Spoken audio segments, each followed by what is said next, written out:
Seorang santri kembali ke kampungnya setelah bertahun-tahun. Desanya mencekam, penuh teror kematian setiap malam Jumat. Ternyata, dalangnya adalah pamannya sendiri. Bisakah ilmu sakti santri menghentikan pesugihan keji ini? Adam mengayunkan langkahnya di atas tanah berpasir. Debu tipis mengepul di belakang setiap jejak sepatunya. Udara terasa lebih hangat dan lembab di sini, sangat berbeda dengan dinginnya udara pegunungan tempat pesantrennya berdiri. Setelah 5 tahun merantau menuntut ilmu, aroma tanah kelahirannya, Desa Mekarsari, kini tercium kembali. Harusnya ada perasaan lega, haru, atau setidaknya senyum kecil di bibirnya. Tapi entah mengapa, dadanya terasa sesak. Bukan karena rindu yang membuncah, melainkan karena firasat aneh yang merayap perlahan. Bus yang membawanya dari kota besar berhenti di persimpangan jalan utama, sekitar 1 kilometer dari gerbang desa. Adam memilih berjalan kaki. Ia ingin merasakan setiap senti kepulangannya, meski sensasi yang muncul justru asing. Pohon-pohon di sisi jalan terlihat lebih layu dari ingatannya. Suara kicau burung pun terasa lebih jarang. Yang paling terasa janggal adalah keheningan. Keheningan yang tidak biasa untuk sebuah desa di sore hari, ketika anak-anak seharusnya bermain riang di halaman dan para ibu sibuk bercengkrama. Saat ia semakin mendekat, gambaran desa Mekarsari mulai tampak. Rumah-rumah kayu yang dulunya dicat warna-warni cerah kini terlihat kusam, catnya mengelupas di sana-sini. Jendela-jendela banyak yang tertutup rapat, seolah tak ada kehidupan di dalamnya. Adam mengerutkan kening. Apakah ini desa yang sama yang ia tinggalkan 5 tahun lalu? Desa yang dulu ramai dengan tawa dan obrolan tetangga, kini seperti desa mati. Setibanya di jalan utama desa, Adam melihat beberapa warga. Mereka bukan lagi wajah-wajah ramah yang selalu menyapa. Tatapan mereka kosong, sorot matanya redup, seolah ada beban berat yang menekan. Ketika Adam mencoba tersenyum dan menyapa, "Assalamualaikum," hanya ada gumaman pelan sebagai balasan, atau bahkan tidak ada respons sama sekali. Mereka bergegas masuk rumah, seolah Adam adalah orang asing yang menakutkan, bukan putra desa yang telah lama dinanti. "Adam." Suara serak itu memecah keheningan. Adam menoleh. Seorang wanita tua, Ibu Sarti, yang dulu sering memberinya kue, berdiri di ambang pintu rumahnya. Wajah Ibu Sarti terlihat keripil, jauh lebih tua dari usianya. Ada lingkaran hitam tebal di bawah matanya, dan tubuhnya terlihat kurus. "Nak, Adam sudah pulang?" tanyanya lagi, suaranya bergetar. Adam menghampiri Ibu Sarti. "Iya, Bu. Adam sudah pulang." "Kok desa jadi sepi begini, Bu?" tanyanya hati-hati. Ibu Sarti menunduk, menggenggam erat ujung kain sarungnya. "Desa ini tidak baik-baik saja, Nak. Ada banyak kejadian. Kau akan tahu sendiri nanti." Suaranya nyaris berbisik, penuh ketakutan. Sebelum Adam bisa bertanya lebih jauh, Ibu Sarti buru-buru masuk rumah dan menutup pintunya rapat-rapat. Adam terdiam, firasat buruknya semakin kuat. Ia melanjutkan langkahnya menuju rumah Paman Hashim, satu-satunya keluarga yang ia miliki di desa ini. Rumah Paman Hashim terletak di ujung jalan, dekat hutan kecil. Saat ia sampai di halaman, pintu rumah terbuka dan Paman Hashim keluar. Paman Hashim terlihat lebih tua, rambutnya memutih di sana-sini, dan tatapan matanya terlihat lelah. Namun, ada sesuatu yang berbeda. Ada semacam kegelapan yang menyelimuti sorot matanya, sesuatu yang tidak pernah ada sebelumnya. "Adam, kau sudah pulang, Nak." Paman Hashim menyambutnya dengan pelukan yang terasa kaku. "Syukurlah kau kembali. Paman sudah lama menunggumu." Adam mencoba membalas senyum pamannya, tapi sulit. "Iya, Paman. Adam baru saja sampai. Desa ini, kenapa terlihat berbeda?" Paman Hashim menarik napas panjang. "Ada banyak hal terjadi, Nak. Nanti Paman ceritakan. Sekarang masuklah, kau pasti lelah." Di dalam rumah, suasana juga terasa dingin. Tak ada aroma masakan hangat yang dulu selalu menyambutnya. Paman Hashim menyiapkan teh dan beberapa kue kering. Mereka duduk berhadapan. Ada mencoba memulai percakapan tentang kondisi desa, tentang kematian Pak RT yang ia dengar di perjalanan tadi. Namun Paman Hashim selalu mengalihkan pembicaraan. Ia lebih banyak bertanya tentang kehidupan Adam di pesantren, tentang ilmu yang ia pelajari, dan kapan ia berencana untuk menetap. Malam mulai menjelang. Lampu-lampu di rumah Paman Hashim dinyalakan, tapi sinarnya terasa redup, tidak mampu mengusir kegelapan yang merayap masuk dari luar. Angin mulai bertiup kencang, membawa suara desiran dedaunan dari hutan di belakang rumah.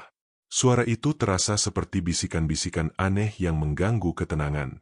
Adam mencoba memejamkan mata, namun ia bisa merasakan keganjilan di setiap sudut rumah ini, di setiap bayangan yang menari di dinding. Ini bukan rumah Paman Hashim yang ia kenal.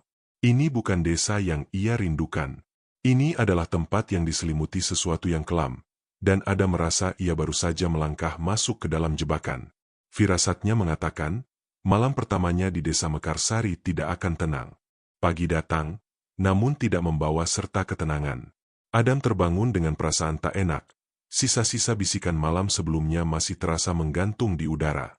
Samar-samar ia mendengar percakapan lirih dari ruang tengah. Paman Hashim dan seorang tetangga terdengar berbicara dengan nada cemas. Adam bangkit, merapikan sarungnya, dan menuju sumber suara. Sudah meninggal, Dam. Suara Paman Hashim terdengar berat. Pak RT, tadi subuh ditemukan. Dada Adam berdesir. Pak RT. Ia baru semalam mendengar tentang kematiannya, namun detailnya masih belum jelas. Sekarang, mendengar langsung dari Paman Hashim, kengerian itu terasa nyata. Sakit apa, Paman? Tanya Adam, berusaha menyembunyikan getaran di suaranya. Paman Hashim menggeleng. Tidak sakit. Hanya tiba-tiba saja. Seperti dicekik, kata istrinya. Wajahnya membiru. Tetangga yang ada di sana, Pak Udin, mengangguk membenarkan, wajahnya pias. Ini sudah yang ketiga kalinya dalam 2 bulan terakhir. Dam, selalu begini. Mati mendadak, tanpa sebab jelas. Orang-orang bilang, desa kita dikutuk. Kutukan. Kata itu langsung menghantam benak Adam. Bukan hanya di dalam rumah, di luar pun desas-desus itu merajalela. Saat Adam keluar untuk mengambil air wudhu, ia mendengar ibu-ibu berbisik di sumur umum.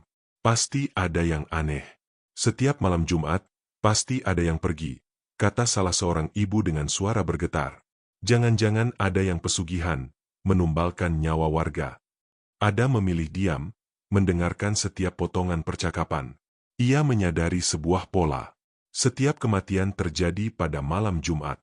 Tanda-tanda di tubuh korban selalu sama. Wajah membiru, seolah kehabisan napas, tanpa ada bekas luka fisik yang jelas. Ini bukan penyakit biasa. Ini lebih mirip perbuatan gaib yang kejam. Sepanjang hari itu, Adam mencoba mengamati sekelilingnya dengan lebih saksama. Ia berjalan mengelilingi desa, berpura-pura menyapa warga, namun sebenarnya ia sedang merasakan energi di sekitar.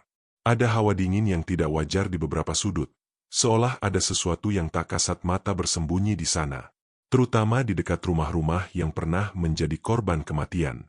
Ia merasakan getaran aneh, energi negatif yang samar namun nyata. Paman, Adam memulai percakapan saat makan malam, mencoba membahas topik itu lagi. Tentang kematian Pak RT, apa memang tidak ada yang tahu penyebab pastinya? Paman Hashim meletakkan sendoknya. Tatapan matanya lurus, namun tidak tertuju pada Adam. Sudahlah, nak, jangan dipikirkan. Urusan orang mati, biarlah jadi urusan mereka. Kita yang hidup, jalani saja. Nada suaranya terdengar seperti sebuah penutup. Tapi, Paman, Adam mencoba lagi. Ini sudah 3 orang. Dan selalu pada malam Jumat. Apa Paman tidak merasa aneh? Paman Hashim menghela napas panjang. Ia menatap Adam dengan tatapan yang sulit diartikan. Hidup ini memang penuh misteri, Adam. Ada hal-hal yang tidak perlu kita cari tahu. Terkadang, semakin kita mencari, semakin banyak masalah yang datang. Jawaban Paman Hashim terasa seperti tembok. Adam bisa merasakan ada sesuatu yang disembunyikan, atau setidaknya enggan dibahas. Sikap Paman Hashim yang tertutup justru semakin menguatkan kecurigaan Adam. Mengapa pamannya begitu enggan membicarakan hal sepenting ini? Apakah ia tahu sesuatu? Atau jangan-jangan, ia ketakutan seperti warga lainnya? Malam kembali merayap. Adam duduk di teras rumah Paman Hashim. Langit gelap tanpa bintang, seolah ikut merasakan duka yang menyelimuti desa. Suara jangkrik terdengar lebih nyaring dari biasanya, mengisi kekosongan yang mencekam. Adam memejamkan mata, mencoba berkonsentrasi. Ia mengerahkan semua ilmu yang diajarkan gurunya di pesantren, mencoba merasakan lebih dalam aura gaib yang menyelimuti Mekarsari. Ia merasakan sebuah kehadiran. Bukan hanya satu, tapi beberapa. Mereka tidak terlihat, namun energinya begitu kuat, seperti pusaran air dingin yang menarik apapun ke dasarnya. Adam tahu, ini bukan sekadar arwah gentayangan biasa. Ada sesuatu yang lebih terorganisir, lebih jahat. Dan firasatnya kembali berbisik, bahwa besok, di malam Jumat Kliwon, teror ini akan datang lagi, menuntut korban berikutnya. Ia harus bersiap. Malam Jumat Kliwon tiba, menyeret serta kegelapan yang terasa lebih pekat dari biasanya. Adam bisa merasakan ketegangan yang merayap di setiap sudut desa Mekarsari. Suasana mencekam begitu terasa, seolah seluruh desa menahan napas, menunggu sesuatu yang mengerikan. Lampu-lampu rumah warga sudah padam sejak senja, bukan karena hemat, melainkan karena ketakutan. Mereka mengunci diri rapat-rapat, berharap kegelapan malam tidak menembus dinding-dinding rumah mereka. Adam duduk di musala kecil milik Paman Hashim, tempat ia biasa beribadah dan mengulang pelajaran. Ia mengenakan baju koko putih, sarung, dan kopiah. Di depannya terhampar sajadah, dan di genggamannya ada tasbih. Bukan untuk salat atau zikir biasa, malam ini Adam mempersiapkan diri untuk sebuah pertarungan tak kasat mata. Ia merapal ayat-ayat suci, memohon perlindungan dan kekuatan. Ilmu-ilmu yang telah ia pelajari di pesantren kini terasa sangat relevan, bukan lagi sekadar teori. Di luar, suara alam seolah ikut merintih. Angin berdesir melalui dedaunan, menciptakan melodi seram yang terdengar seperti bisikan-bisikan jahat. Lolongan anjing terdengar bersahutan dari kejauhan, menambah kengerian malam. Adam bisa merasakan aura gelap yang semakin menguat, merayap mendekati desa, seolah makhluk tak kasat mata sedang mempersiapkan serangannya. Dinginnya malah menembus tulang, bukan hanya karena suhu, tapi juga karena kehadiran yang tak diinginkan. Ia duduk diam, berkonsentrasi penuh, membiarkan indranya menuntunnya. Adam bisa merasakan kehadiran itu bergerak. Perlahan, semakin mendekat ke arah permukiman warga. Ia merasakan sebuah energi yang sangat kuat, seperti pusaran air yang siap menelan apapun di sekitarnya. Itu adalah energi yang sama yang ia rasakan di sekitar rumah korban-korban sebelumnya. Tiba-tiba, sebuah jeritan pecah di keheningan malam. Jeritan itu terdengar pendek, tercekik, lalu menghilang, menyisakan keheningan yang lebih memekakan telinga. Jantung Adam berdegup kencang. Ia tahu, korban telah jatuh. Teror itu telah menelan nyawa lain. Meskipun ia sudah mempersiapkan diri secara mental, mendengar jeritan itu secara langsung tetap memberikan efek yang mengerikan. Adam segera berdiri, keluar dari musala. Ia bisa merasakan energi gelap itu kini memudar, menjauh. Itu berarti tugasnya, atau tugas entitas yang merenggut nyawa itu, telah selesai untuk malam ini. Rasa frustrasi dan kemarahan membuncah di dada Adam. Ia merasa tidak berdaya, tidak mampu mencegah kematian ini. Subuh tiba, membawa serta berita yang sudah Adam duga. Warga berkerumun di depan rumah Bu Siti, tetangga sebelah rumah Paman Hashim. Suara tangis pilu terdengar dari dalam. Bu Siti ditemukan meninggal dunia di tempat tidurnya. Kondisinya sama persis seperti korban-korban sebelumnya. Wajahnya membiru, matanya melotot, seolah ia meninggal dalam ketakutan yang luar biasa. Tidak ada tanda-tanda perlawanan, tidak ada jejak orang lain yang masuk rumahnya. Bu Siti, kasihan sekali, bisik salah seorang warga, air mata membasahi pipinya. Siapa lagi setelah ini? Pertanyaan itu bergaung di benak Adam. Siapa lagi? Kapan teror ini akan berakhir? Melihat langsung kengerian ini, menyaksikan ketakutan yang mencekik warga desanya, tekad Adam semakin bulat. Ia tidak bisa tinggal diam. Ia tidak bisa membiarkan Mekarsari terus-menerus menjadi ladang tumbal. Ini bukan lagi sekadar desas-desus. Ini adalah kenyataan pahit yang harus ia hadapi. Adam memejamkan mata sejenak, mengambil napas dalam-dalam. Ilmu yang ia miliki bukan untuk dipamerkan, melainkan untuk menolong sesama. Ini adalah panggilan suci baginya. Ia akan mengungkap apa yang sebenarnya terjadi di balik rentetan kematian misterius ini. Ia akan mencari tahu siapa dalang di balik semua ini, dan ia bersumpah untuk menghentikannya, apapun risikonya. Desa Mekarsari harus bebas dari belenggu kegelapan ini. Kematian Bu Siti menjadi cambuk bagi Adam. Ia tidak bisa lagi hanya menunggu dan merapal doa. Ilmu yang ia dapatkan dari pesantren harus digunakan, bukan sekadar disimpan. Pagi itu, setelah membantu mengurus jenazah dan menenangkan keluarga yang berduka, Adam mulai melancarkan penyelidikannya. Ia tahu, langkah pertamanya adalah mengumpulkan informasi, sekecil apapun itu. Adam mendatangi rumah Pak RT dan Bu Siti, tempat-tempat di mana kematian misterius itu terjadi. Ia berbicara dengan keluarga korban, bertanya tentang hal-hal aneh yang mungkin mereka alami sebelum tragedi. Namun, jawabannya selalu sama, tidak ada yang aneh, semua berjalan normal, sampai kemudian jeritan dan kebisuan mendadak menyelimuti. Frustrasi mulai merayap, tetapi Adam tidak menyerah. Ia mengamati detail di sekitar lokasi kejadian. Ia melihat bagaimana pintu dan jendela rumah-rumah itu terkunci rapat dari dalam, menunjukkan bahwa tidak ada paksaan masuk dari luar. Ini menguatkan dugaannya, pelakunya bukan manusia biasa. Saat ia sedang memeriksa halaman belakang rumah Bu Siti, mata Adam terpaku pada sesuatu yang tergeletak di antara rerumputan kering. Sebuah benda kecil, terbuat dari tulang yang diukir kasar, diikat dengan rambut hitam yang kusut. Aura negatif yang begitu pekat memancar dari benda itu, membuat bulu kuduk Adam berdiri. Itu adalah jimat. Bukan jimat pelindung, melainkan jimat yang digunakan untuk tujuan kejahatan. Adam segera mengambilnya dengan hati-hati, menggunakan kain sebagai alas agar tidak menyentuh langsung. Ia merasakan energi dingin dan jahat yang begitu kuat memancar dari jimat itu. Ini bukan sekadar arwah gentayangan biasa, ada kekuatan yang lebih terorganisir di baliknya. Dengan penemuan jimat ini, Adam merasa mendapatkan petunjuk awal. Ia memutuskan untuk menemui kakek Jamal, sesepuh desa yang dikenal memiliki pengetahuan luas tentang hal-hal gaib dan adat istiadat kuno. Rumah kakek Jamal berada di pinggir desa, tersembunyi di antara pepohonan rindang. Kakek Jamal adalah pria tua dengan rambut memutih dan tatapan mata yang dalam, seolah ia telah menyaksikan banyak hal dalam hidupnya. Adam menjelaskan maksud kedatangannya dan menunjukkan jimat yang ia temukan. Kakek Jamal mengambil jimat itu dengan gemetar. Sorot matanya menyiratkan ketakutan yang mendalam. Ini bukan main-main, Nak Adam, bisik kakek Jamal, suaranya parau. Ini adalah penanda, tanda sebuah ikatan. Ikatan apa? Kek, desak Adam. Kakek Jamal menghela napas panjang, tatapannya menerawang jauh. Dulu, desa ini pernah dilanda wabah. Bukan wabah penyakit, melainkan wabah kematian yang misterius seperti ini.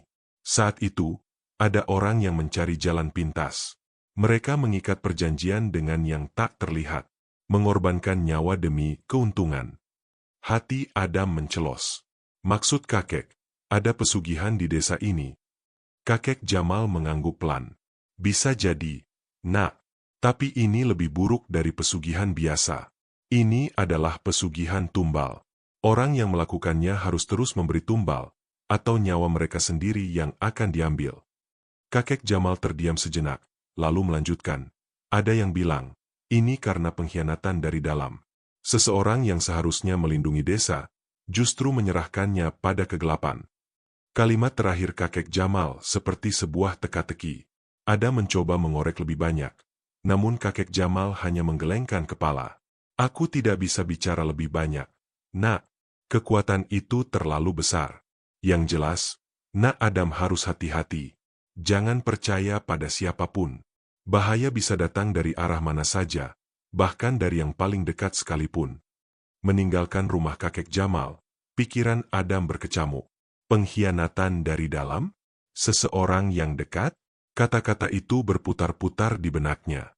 Jimat di genggamannya terasa semakin dingin, seolah memancarkan kegelapan yang tak terhingga. Adam mulai merasa bimbang. Apakah yang ia hadapi ini adalah kekuatan yang begitu besar sehingga mampu menumbangkan siapa saja, bahkan orang-orang yang ia kenal? Kecurigaan mulai merayapi benaknya, menunjuk pada beberapa warga yang tingkah lakunya terlihat mencurigakan, atau bahkan pada orang yang sama sekali tidak ia duga. Teror ini bukan lagi tentang hantu gentayangan, tapi tentang kejahatan manusia yang bersekutu dengan kegelapan. Dan Adam tahu, ia harus bersiap untuk menghadapi kenyataan yang jauh lebih pahit dari yang ia bayangkan.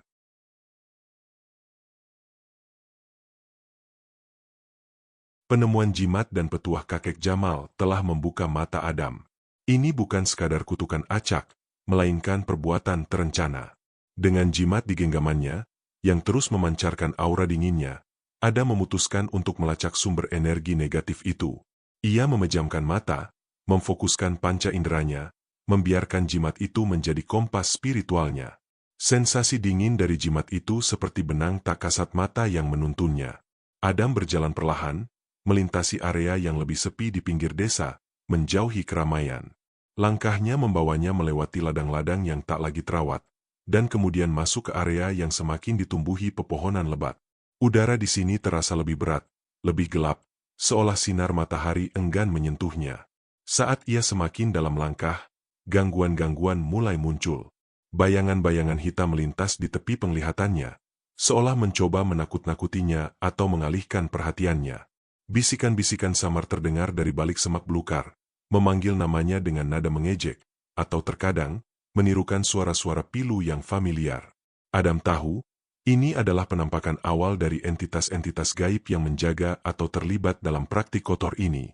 Ia menguatkan hati, merapal doa-doa penolak bala dalam hati, dan terus melangkah maju. Ia tidak boleh goyah. Hentikan, kau tidak seharusnya di sini. Sebuah suara melengking tajam terdengar di telinganya, begitu dekat seolah ada di sampingnya. Adam mengabaikannya, terus berfokus pada tarikan energi dari jimat. Akhirnya, setelah berjalan sekitar setengah jam, jimat di tangannya bergetar hebat, dan hawa dingin yang menusuk tulang itu memuncak. Di depannya, terlihat sebuah gubuk tua yang lama terbengkalai.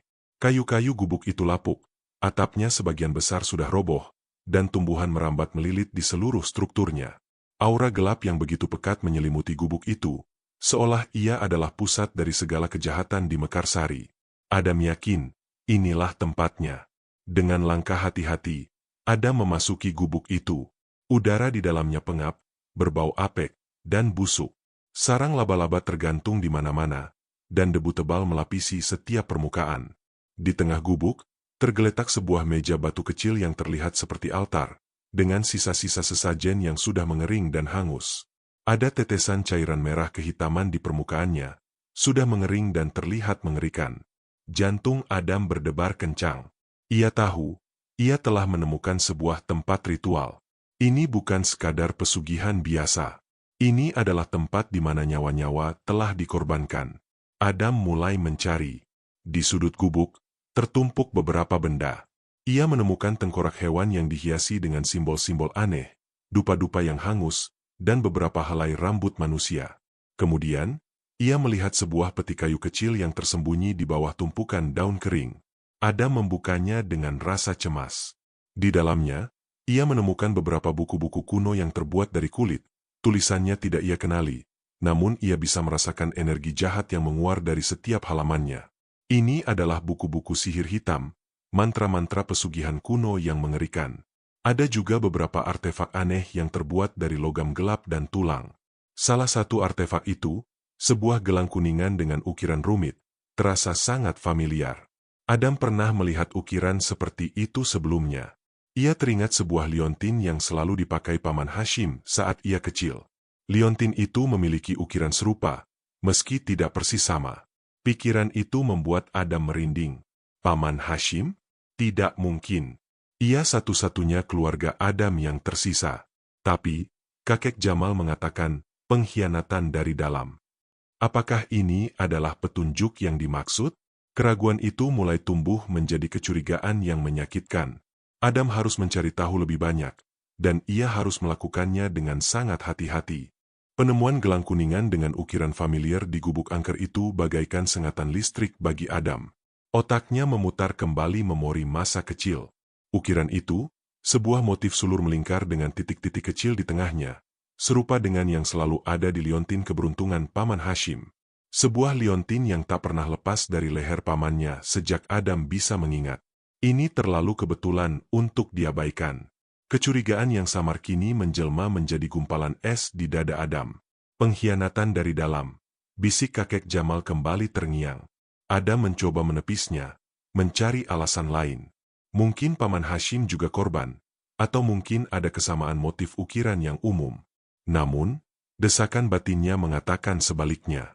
Terlalu banyak kebetulan yang mengarah pada satu nama. Adam memutuskan untuk tidak langsung mengkonfrontasi pamannya. Ia butuh bukti yang lebih kuat, bukti yang tak terbantahkan. Sejak saat itu, Adam mulai mengamati Paman Hashim secara sembunyi-sembunyi. Ia memperhatikan kebiasaan pamannya, waktu tidur dan bangunnya, bahkan rute yang biasa dilewati Paman Hashim saat ke kebun atau ke desa tetangga. Beberapa hari berlalu, dan Adam mencatat sebuah pola yang mengkhawatirkan. Menjelang malam Jumat, Paman Hashim akan lebih sering menghilang dari rumah setelah Isya. Ia tidak pergi ke musala, juga tidak ke rumah tetangga untuk berkumpul. Paman Hashim akan pamit untuk urusan kebun, namun pulang larut malam, dengan aroma tanah basah dan daun-daunan yang menempel di bajunya. Bau yang sama dengan yang tercium di sekitar gubuk angker itu. Malam itu, menjelang Jumat Kliwon berikutnya, Adam mengambil keputusan. Ia akan mengikuti Paman Hashim. Setelah pamannya berpamitan dengan alasan klise, mengecek jebakan tikus, Adam menunggu sekitar 15 menit. Kemudian, ia diam-diam menyusul, menjaga jarak agar tidak ketahuan. Hatinya berdebar kencang, antara takut dan gelisah. Kegelapan malam menelan semuanya. Hanya suara jangkrik dan desiran angin yang memecah kesunyian. Adam mengikuti bayangan Paman Hashim yang samar di antara pepohonan. Langkah pamannya terlihat mantap, seolah ia sangat familiar dengan rute gelap ini. Tidak butuh waktu lama bagi Adam untuk menyadari kemana arah tujuan Paman Hashim. Jalan setapak yang mereka lalui semakin mendekati hutan di belakang desa, mengarah lurus ke gubuk tua yang mengerikan itu. Darah Adam terasa mendidih. Ia berhenti di balik pohon besar, mengintip. Paman Hashim memang masuk ke dalam gubuk. Dari celah-celah kayu yang lapuk, Adam bisa melihat cahaya redup dari sebuah obor yang dibawa Paman Hashim. Tak lama kemudian, Paman Hashim mengeluarkan buku-buku kuno dan beberapa artefak dari dalam peti yang sama dengan yang ditemukan Adam beberapa hari lalu. Paman Hashim mulai duduk bersila di depan meja batu.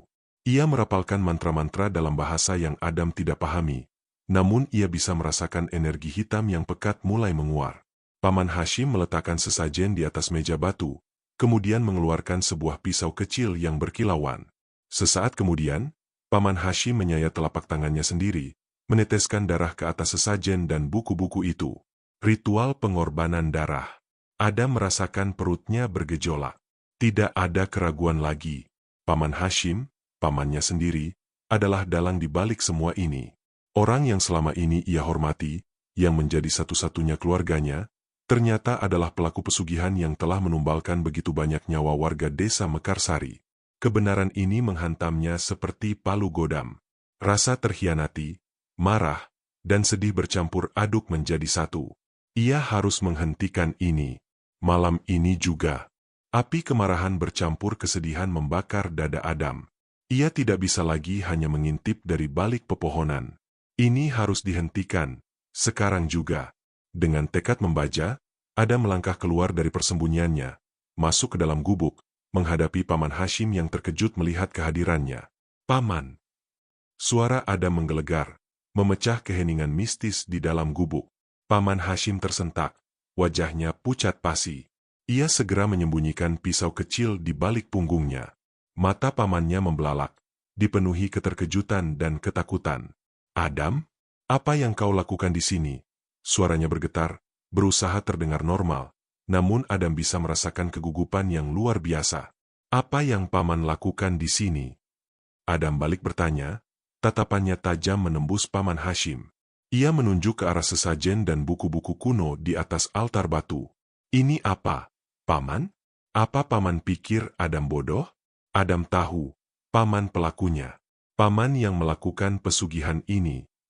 Wajah Paman Hashim berubah merah padam. Ia bangkit berdiri, matanya dipenuhi amarah yang tiba-tiba. Jaga bicaramu. Adam, kau tidak tahu apa-apa. Adam tahu. Adam menemukan ini. Adam mengeluarkan gelang kuningan yang ia temukan sebelumnya, melemparkannya ke lantai di depan Paman Hashim. Gelang itu bergemerincing, memantulkan cahaya obor yang berkedip-kedip. Ini gelang paman, bukan? Yang ukirannya sama persis dengan liontin paman. Paman yang menumbalkan warga desa kita. Melihat bukti tak terbantahkan di depan matanya, pertahanan Paman Hashim runtuh. Wajahnya yang semula marah kini dipenuhi keputusasaan. Ia tertawa, tawa yang kering dan hampa, seperti orang gila. Kau tahu? Bagus. Kalau begitu kau juga akan tahu betapa sulitnya semua ini. Paman Hashim mulai berjalan mondar-mandir. Tangannya mengacak rambutnya yang memutih. Dulu, kita miskin. Adam, miskin. Paman sudah mencoba segalanya. Tapi hidup ini selalu saja menekan. Sampai akhirnya ada yang menawarkan jalan ini.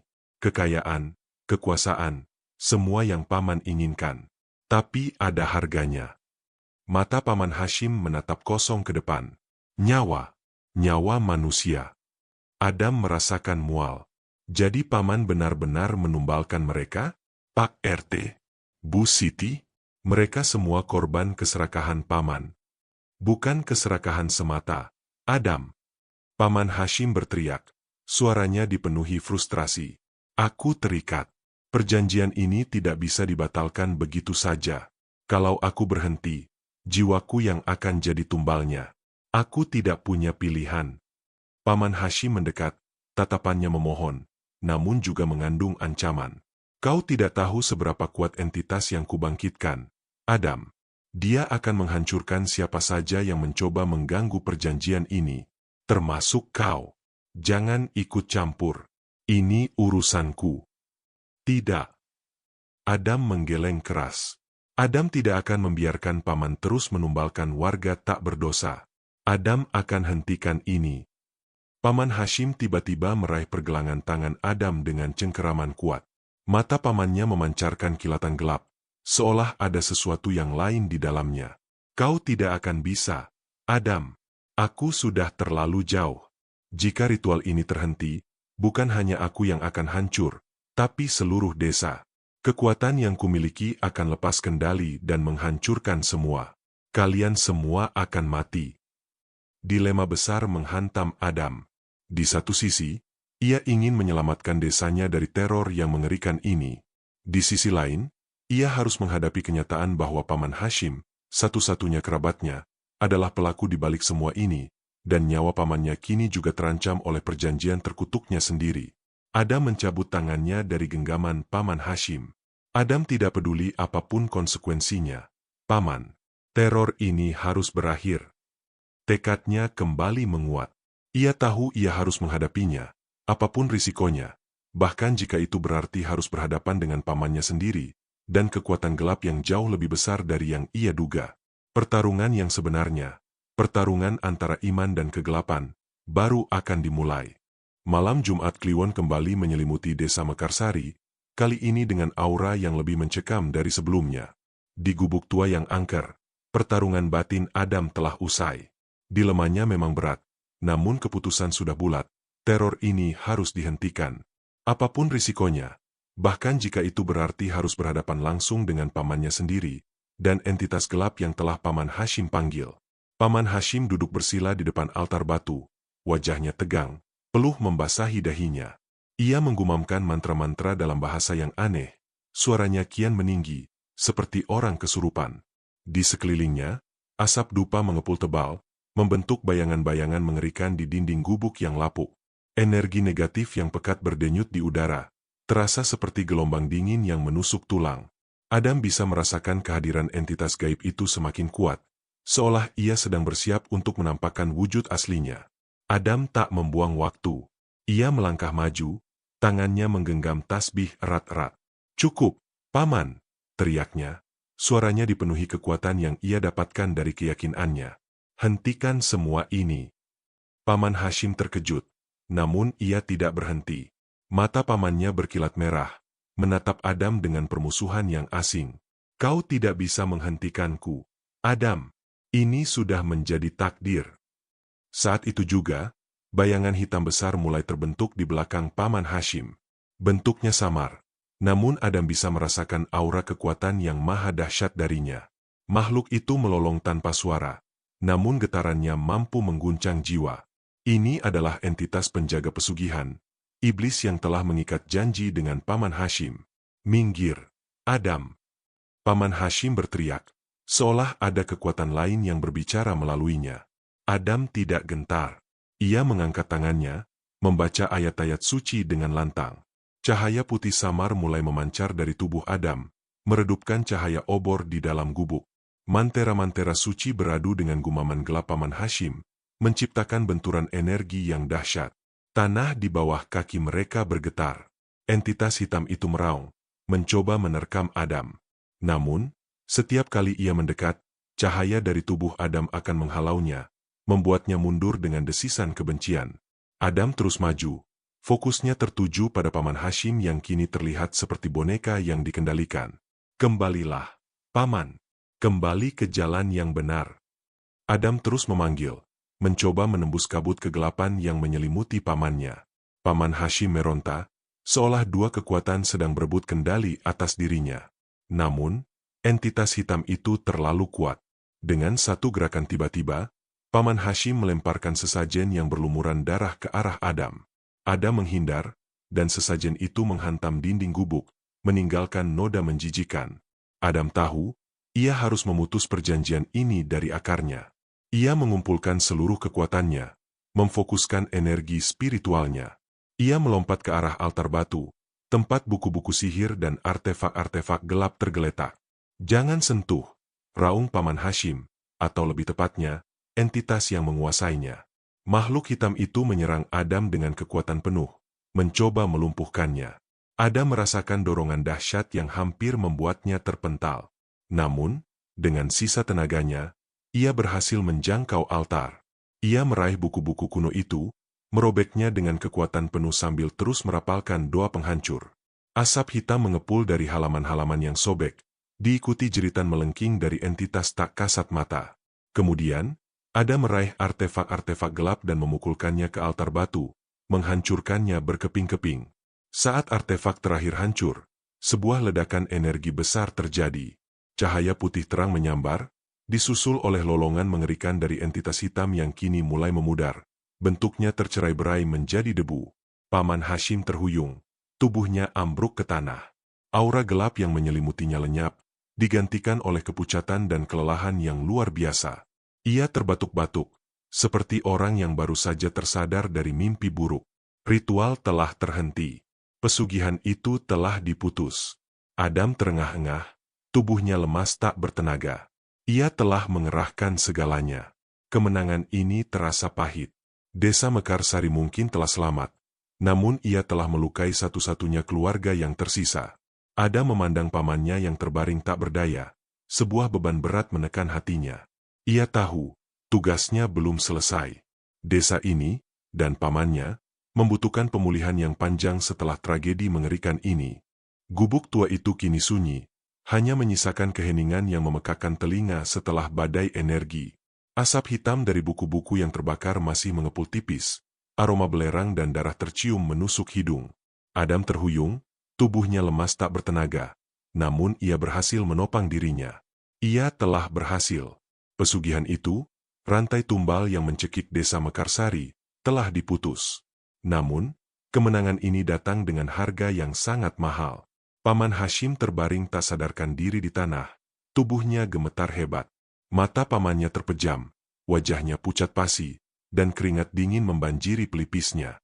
Adam tahu, pamannya terkena dampak bumerang dari ilmu hitam yang selama ini ia gunakan. Kekuatan gelap yang terikat padanya kini berbalik arah, menghantam balik sang pemanggil. Adam tidak tahu apakah pamannya akan selamat, atau apakah ia akan kehilangan akal sehatnya akibat guncangan spiritual yang begitu dahsyat. Di luar gubuk, kekacauan masih terasa. Meskipun entitas utama telah lenyap, sisa-sisa energi negatif masih bergentayangan. Adam bisa merasakan bisikan-bisikan samar di udara, beberapa bayangan tipis melintas di antara pepohonan. Mereka adalah sisa-sisa kekuatan jahat yang tidak terikat langsung dengan Paman Hashim, atau mungkin arwah-arwah yang tersiksa dan belum menemukan kedamaian. Desa Mekarsari belum sepenuhnya bersih. Aura mencekam masih menyelimuti, meskipun tidak sekuat sebelumnya. Adam menyeret tubuhnya yang lemas ke arah Paman Hashim. Ia memeriksa denyut nadi pamannya yang sangat lemah. Dengan hati-hati, ia mengangkat tubuh pamannya yang ringkih. Berat rasa bersalah dan kesedihan membebani bahunya. Ia telah menyelamatkan desa, tapi ia tidak bisa menyelamatkan pamannya dari konsekuensi perbuatannya sendiri. Adam membawa Paman Hashim keluar dari gubuk angker itu. Ia tidak bisa meninggalkannya begitu saja di tempat terkutuk itu. Dengan susah payah, ia memapah pamannya kembali ke rumah. Fajar mulai menyingsing, membawa cahaya pertama yang samar ke ufuk timur, mengusir sedikit kegelapan yang tersisa. Saat ia sampai di rumah, Paman Hashim sudah dalam keadaan tidak sadar sepenuhnya. Adam dengan sigap membersihkan luka di tangan pamannya dan mencoba memberikan pertolongan pertama dengan ilmu pengobatan seadanya yang ia pelajari di pesantren. Ia tahu, pamannya membutuhkan lebih dari sekadar pengobatan fisik. Jiwa pamannya telah hancur oleh kegelapan yang ia panggil. Sepanjang hari itu, Adam menjaga Paman Hashim. Ia merapal doa-doa penyembuhan dan perlindungan, berharap dapat membantu pamannya pulih, setidaknya dari sisi spiritual. Namun, respons pamannya sangat minim. Terkadang ia meracau tak jelas, mengucapkan kata-kata yang tidak ada mengerti. Terkadang ia hanya terdiam kaku dengan mata terpejam.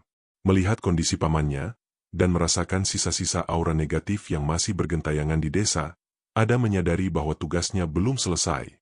Menghentikan pesugihan adalah langkah pertama. Sekarang, ia memiliki tugas baru, membersihkan desa dari sisa-sisa kekuatan jahat dan membantu menenangkan arwah-arwah yang tersiksa. Ia juga harus mencari cara untuk menyembuhkan Paman Hashim, atau setidaknya, memastikan pamannya mendapatkan perawatan yang layak. Beban itu terasa berat, namun Adam tahu, ini adalah panggilan hatinya. Pagi berikutnya, Adam bangkit dengan tekad baru. Meskipun tubuhnya masih terasa remuk redam dan hatinya diliputi kesedihan melihat kondisi Paman Hashim, ia tahu tidak ada waktu untuk berdiam diri. Desa Mekarsari masih menanti kedamaian sejati. Misi pembersihan desa dimulai. Adam memulainya dengan membersihkan gubuk tua tempat ritual pesugihan itu dilangsungkan. Ia menggunakan daun bidara dan air yang telah dirajah dengan ayat-ayat suci, memercikannya ke setiap sudut gubuk. Asap tipis mengepul setiap kali air itu menyentuh permukaan, dan Adam bisa merasakan sisa-sisa energi negatif yang berdesir, berusaha melawan, namun akhirnya lenyap. Ia menimbun altar batu yang telah hancur dan membakar sisa-sisa buku sihir serta artefak gelap yang masih ada, memastikan tidak ada lagi jejak kegelapan yang tersisa. Lalu, Adam berkeliling desa. Ia mendatangi rumah-rumah korban, tempat di mana jeritan-jeritan pilu pernah terdengar. Ia melakukan ritual pembersihan serupa, membaca doa-doa khusus untuk menenangkan arwah-arwah yang tersiksa dan mengusir sisa-sisa energi jahat yang mungkin masih melekat. Perlahan, ia bisa merasakan perubahan. Udara di desa terasa lebih ringan, dan hawa dingin yang selalu menyelimuti kini mulai menipis. Beberapa warga, yang mendengar kabar tentang tindakan Adam dan melihat perubahan di sekitar mereka, mulai memberanikan diri mendekat. Mereka yang awalnya takut dan curiga, kini menatap Adam dengan tatapan penuh harap. Pak Udin, tetangga Paman Hashim, adalah salah satu yang pertama kali menawarkan bantuan. Ia membantu Adam membersihkan lingkungan sekitar, membersihkan selokan yang tersumbat, dan merapikan pekarangan yang telantar. Kami minta maaf, Nak Adam, kata Pak Udin suatu sore, matanya berkaca-kaca. Kami sudah putus asa. Kami tidak tahu harus berbuat apa. Adam tersenyum tipis. Kita akan hadapi ini bersama, Pak Udin. Desa ini akan pulih. Selain pembersihan fisik dan spiritual, Adam juga berfokus pada penyembuhan warga secara mental dan spiritual. Ia tahu, ketakutan yang mendalam telah merusak jiwa mereka. Setiap sore, Adam membuka pengajian kecil di musala Paman Hashim. Ia membacakan ayat-ayat penenang hati, memberikan ceramah singkat tentang pentingnya iman, kesabaran, dan persatuan. Perlahan, warga mulai berdatangan. Mereka menemukan ketenangan dalam setiap kata yang Adam ucapkan. Raut wajah mereka yang semula pucat pasi, kini mulai menunjukkan sedikit rona. Tawa anak-anak mulai terdengar kembali, meski masih samar. Sementara itu, kondisi Paman Hashim masih mengkhawatirkan. Ia tetap tidak sadarkan diri, sesekali meracau. Adam merawatnya dengan penuh kasih sayang, membersihkan tubuhnya, memberinya makan dan minum dengan sendok, serta terus membacakan doa-doa penyembuh di samping tempat tidurnya. Ada saat-saat di mana Adam merasa putus asa, khawatir pamannya tidak akan pernah kembali seperti semula. Namun, ia tidak menyerah. Bagaimanapun, Paman Hashim adalah satu-satunya keluarga yang tersisa baginya. Hari demi hari berlalu, dan tanda-tanda pemulihan di Desa Mekarsari semakin terlihat jelas. Aura mencekam yang dulu menakutkan kini hampir sepenuhnya memudar. Udara terasa segar, dan suara-suara kehidupan mulai memenuhi setiap sudut desa. Ibu-ibu kembali bercengkrama di depan rumah, bapak-bapak kembali bekerja di ladang, dan anak-anak mulai bermain di halaman.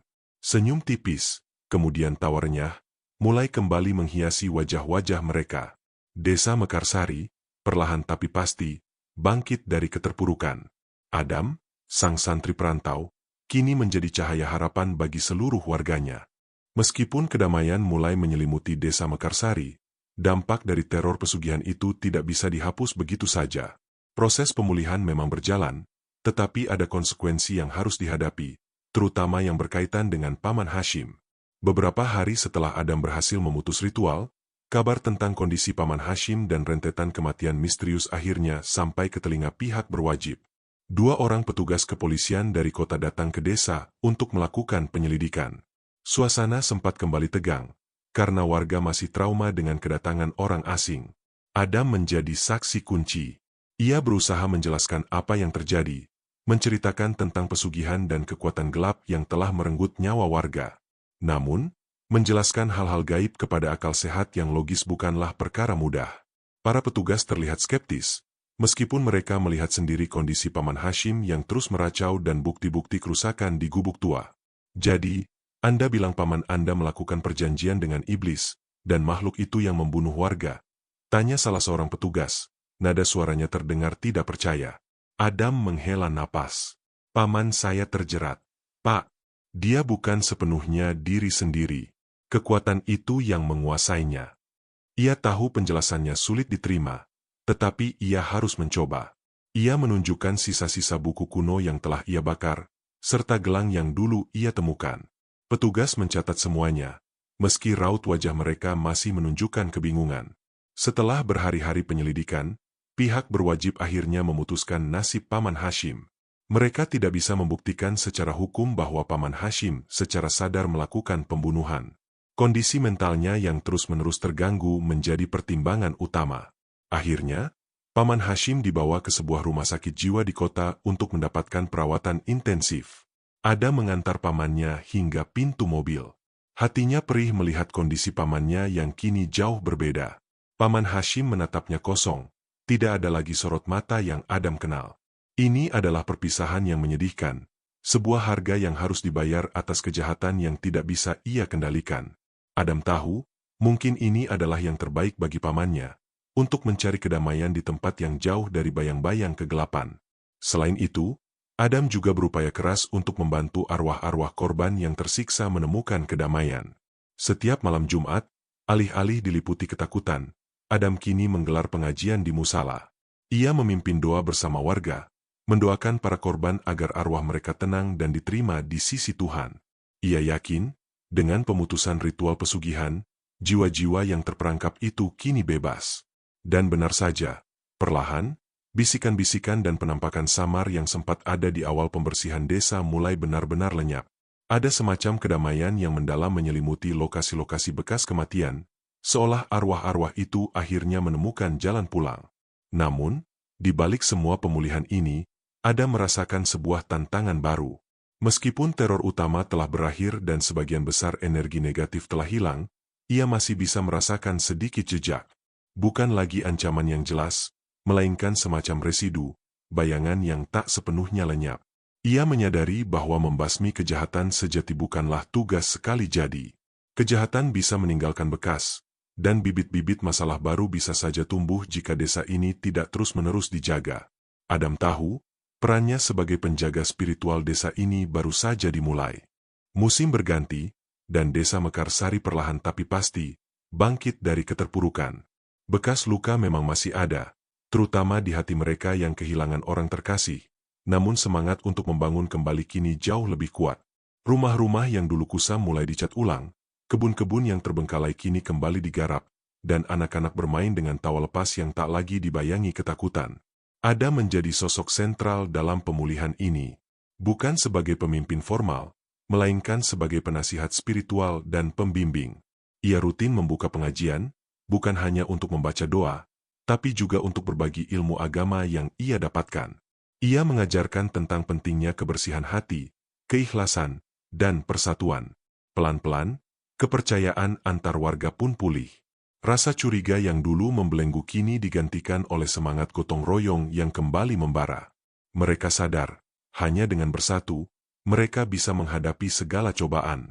Adam sering menghabiskan waktu merenung di tepi sungai desa, memikirkan semua yang telah terjadi. Ia telah belajar pelajaran berharga. Sisi gelap manusia, yang bisa begitu rakus dan tega menumbalkan sesama, adalah kenyataan pahit yang harus ia terima. Namun, ia juga melihat kekuatan iman yang tak tergoyahkan, serta keberanian dan ketulusan hati yang pada akhirnya mampu mengalahkan kegelapan. Ia menyadari bahwa menjaga keseimbangan alam, baik yang terlihat maupun tak terlihat, adalah sebuah tugas mulia. Meskipun teror utama telah berakhir, Adam masih bisa merasakan kehadiran yang menetap. Sesekali, ia masih melihat bayangan tipis melintas di antara pohon, atau merasakan hawa dingin yang samar di sudut-sudut desa. Bukan lagi ancaman yang mengerikan, melainkan semacam pengingat. Mungkin itu adalah arwah yang belum sepenuhnya menemukan jalan pulang, atau mungkin hanya sisa-sisa energi dari masa lalu kelam yang tak akan pernah sepenuhnya sirna. Mereka seperti bisikan sejarah, pengingat bahwa kegelapan pernah merajalela di Mekarsari. Adam tidak lagi takut pada mereka. Ia bahkan sesekali menyapa mereka dalam hati, berharap mereka menemukan kedamaian sejati. Adam juga tak lupa memberikan peringatan kepada warga. Ia menjelaskan bahwa kejahatan bisa datang dari berbagai bentuk, dan pentingnya untuk selalu menjaga hati agar tidak terjerumus dalam keserakahan atau iri dengki. Ia menekankan pentingnya menjaga kebersihan lingkungan dan batin, agar desa mereka tidak lagi menjadi tempat yang rentan terhadap pengaruh negatif. Jaga iman kita, jaga kebersamaan kita, pesan Adam di setiap pengajian. Karena pertahanan terbaik kita adalah hati yang bersih dan persatuan yang kokoh. Desa Mekarsari kini adalah contoh nyata bagaimana sebuah komunitas bisa bangkit dari kehancuran. Mereka tidak melupakan masa lalu kelam mereka, tetapi menjadikannya sebagai pelajaran. Adam, sang santri perantau, kini telah menemukan takdirnya. Ia bukan lagi sekadar tamu di kampung halaman, melainkan pelindung, pembimbing, dan bagian tak terpisahkan dari denyut nadi Mekarsari yang telah berdamai dengan masa lalunya.